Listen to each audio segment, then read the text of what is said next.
யூகேல நர்ஸா ஒர்க் பண்ணுமா? கம்ப்ளீட் ப்ராசஸை 6 ஸ்டெப்ல சொல்றேன். இந்த வீடியோவை ஸ்கிப் பண்ணாம பாருங்க.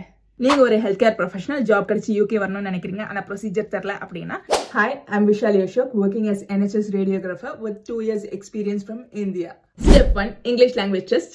ப்ராசஸ் ஸ்டார்ட் பண்றதுக்கு முன்னாடி IELTS இல்லனா OET லாங்குவேஜ் டெஸ்ட் கிளியர் பண்ணி வச்சிருக்கணும்.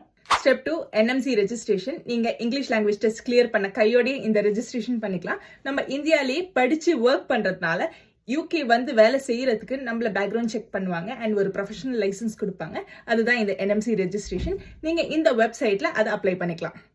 Step 3, CBD exam. As a part of your NMC application, இந்த computer based test நீங்க attend பண்ணி உங்க nursing knowledge prove பண்ணணும் to get your NMC registration. Step 4, job application. UK ஓட official NHS job website link கீழே descriptionல கொடுத்திருக்கேன். இல்ல நான் easiest route ஏதாச்சும் ஒரு top recruiters or agency மூலமா நீங்க job apply பண்ணிட்டு and then interview clear பண்ணிட்டீங்க வரலாம். Step 5, visa application.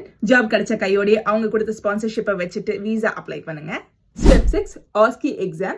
ஜாப் கிடைச்ச கையோடய யூகே பறந்து வந்துட்டீங்கன்னா இங்க வந்து ஆஸ்கின்ற ஒரு எக்ஸாம் எழுதணும். அதை கிளியர் பண்ணிட்டீங்கன்னா ஈஸியா உங்க பிராக்டிஸை ஸ்டார்ட் பண்ணிடலாம்.